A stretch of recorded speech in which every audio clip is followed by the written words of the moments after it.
नमस्कार दोस्तों, मैं अभिलाष श्रीवास्तव। आज कुछ अच्छी बात करते हैं।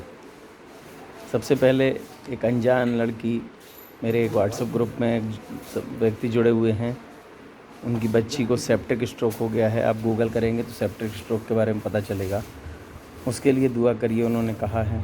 आप लोग दुआ करें, शायद ठीक हो जाए। मैंने उनसे फ़ोन पे बात की, काफ़ी दुखी रो रहे थे। बहुत ख़तरनाक बीमारी है, आप गूगल करेंगे तो पता चलेगा। तो उसके लिए सभी लोग दुआ करें। क्यों दुआ करें? नहीं जानते हैं तो भी दुआ करें, और सच्चे मन से दुआ करिएगा प्लीज़। क्योंकि जब हम किसी का भला करते हैं तो ईश्वर उस भला को भला की जगह लाभ रूप में लिखता है। भला की जगह लाभ, और आपको कहीं ना कहीं उसका लाभ ज़रूर मिलेगा। ये विश्वास करिए आप। भले ही आप ईश्वर पर विश्वास नहीं करते बहुत सारे लोग, लेकिन इस समय करिए। ये समय ऐसा है जिस समय आप डॉक्टर को भी ईश्वर मानते हैं, उसकी लिखी दवा खाते हैं, भले ही वो कुछ भी लिखे, और दूसरा आपका साथी कुछ और खा रहा हो और ठीक हो गया हो, लेकिन आप वही खाते हो जो आपको डॉक्टर ने लिखा। तो प्लीज़ विश्वास करिए और दुआ करिए। दोस्तों, हम लोगों में से बहुत सारे लोगों को मदद की ज़रूरत पड़ती है।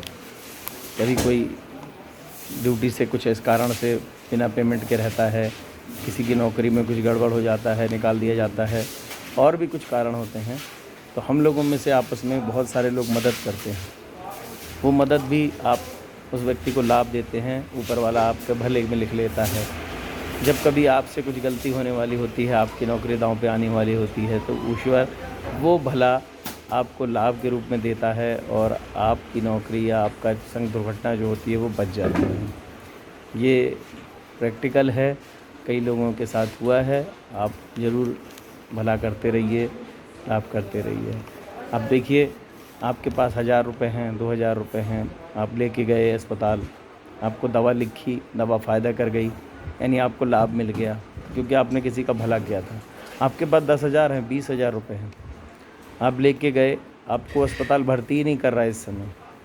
कितने सारे लोगों को भर्ती ही नहीं किया, ऑक्सीजन ही नहीं मिला, पैसे लिए हुए हैं।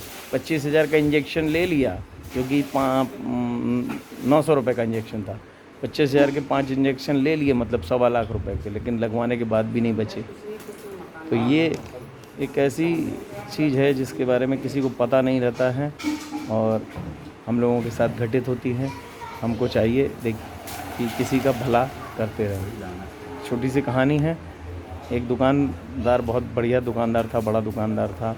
लॉकडाउन की वजह से उसकी स्थिति भी ख़राब हो गई। उसकी दुकान पर 5 लड़के काम करते थे। उसने सोचा भाई कुछ कम किया जाए, तो उसने 2 लड़कों को निकालने का सोचा। जब 3 लड़कों को ये पता चला कि 2 को निकाल रहे हैं, तो उन्होंने कहा नहीं सर, प्लीज़ इनको मत निकालिए। आप एक काम करिए, जो हम 3 को पेमेंट देने वाले हैं वो हम 5 में बांट दीजिए। सोचिए उस दुकानदार के ऊपर क्या फ़र्क पड़ा होगा। वो भगवान मान लीजिए उस वक्त उस दुकानदार को, नहीं विश्वास किसी को भगवान पे तुम। जब लॉकडाउन ख़त्म हुआ और उसके बाद नॉर्मल होगा, तब फिर वो दुकानदार फिर से उनका वही पेमेंट कर देगा, मतलब लाभ दे देगा। तो जब उन लड़कों ने 2 का भला किया, तो आगे जाके इन 3 को लाभ भी मिलेगा। वरना हो सकता था कल 3 में से 1 को और निकाल देता। तो ये एक छोटी छोटी बातें हैं जो हमको करना चाहिए अपने साथियों के लिए, अपने दोस्तों के लिए। किसी न किसी रूप में ईश्वर आपको भी मदद करेगा, आप भला करते रहोगे तो। वरना दुनिया तो चल ही रही है जैसे चल रही है, और भला करने के लिए सबसे पहले माहौल अच्छा होना चाहिए।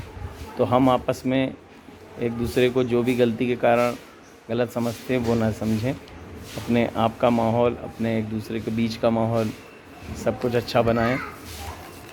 और किसी भी कारण से जो भी मन में दूरियां हैं वो एक दूसरे से मिटा लीजिए। कोई फ़ायदा नहीं है, ज़िंदगी का कोई भरोसा नहीं है।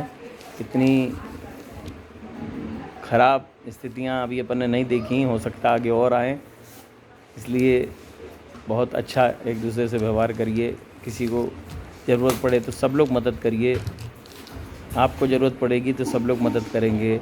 आपने वक्त नहीं देखा है, आपने परेशानियां नहीं देखी हैं, हो सकता है इन 2 झटकों में आपका परिवार, आपका कोई सगा, आपका घर नहीं आया हो, और ईश्वर करे तीसरे में भी ना आए, लेकिन यदि आ गया और आपने 2 में किसी की मदद नहीं की हुई तो लाभ आपके भले में नहीं बदलेगा।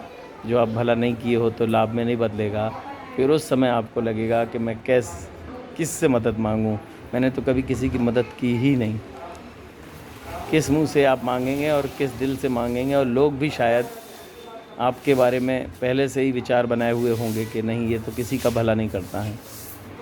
तो हमेशा भला करते रहें, ईश्वर की किताब में अपना नाम लाभ में लिखवाते रहें। नौकरी में भी आपको लाभ मिलेगा, कभी दुर्घटना में होने में, कभी कुछ में बच सकते हैं। ऐसी कि परेशानी होने में भी हमको लाभ मिलेगा। और मैं तो आज बस इतना ही भला ही कहना चाह रहा था। कहानी वहानी तो बहुत है, लेकिन प्लीज़ मानिएगा, शेयर करिएगा ताकि लोग एक दूसरे को भला करें, और भले का ईश्वर की किताब में सब लोग लाभ में नाम लिखवाइए। नमस्कार।